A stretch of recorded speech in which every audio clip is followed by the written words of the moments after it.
Un generador eléctrico es una herramienta que se utiliza para producir electricidad. El principio básico en el que se basa la generación de electricidad es el aprovechamiento de la fuerza electromagnética.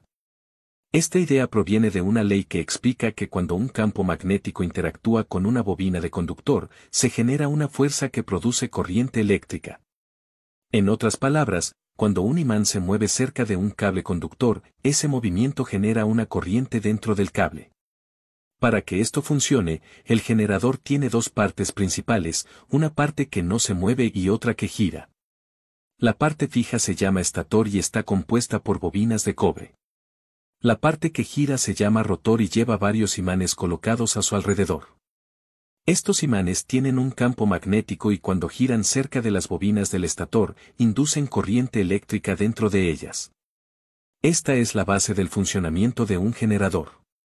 El campo magnético en movimiento cerca de una bobina produce electricidad.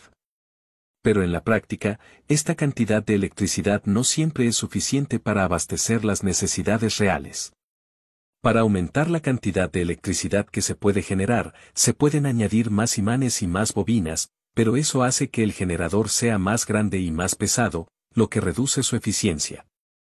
Por eso, en lugar de usar imanes permanentes en el rotor, se pueden usar bobinas que también producen campos magnéticos cuando se les aplica corriente.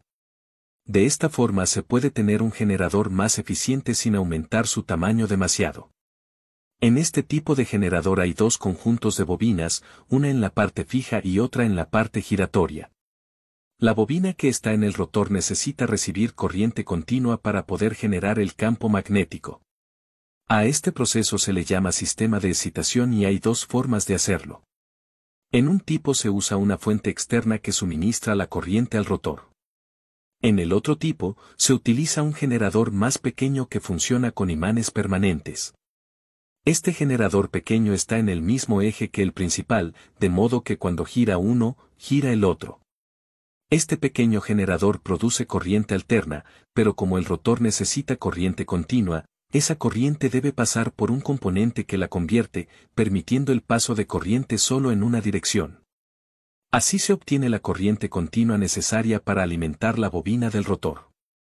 La bobina del rotor principal generalmente tiene varias vueltas conectadas en serie y al recibir corriente forma un campo magnético con polos que se alternan.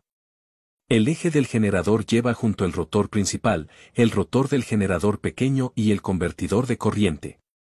Todos estos componentes giran al mismo tiempo y como no se usan escobillas, a este sistema se le llama generador sin escobillas. Cuando gira el conjunto, el generador pequeño produce la corriente que se convierte y se envía al rotor del generador principal.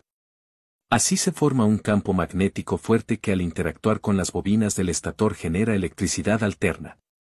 Esta electricidad luego se envía a un regulador que la adapta según las necesidades. La fuerza para hacer girar el generador puede provenir de distintas fuentes como turbinas de viento, motores o cualquier sistema que produzca energía mecánica de rotación. Esa es la forma en que funciona un generador eléctrico.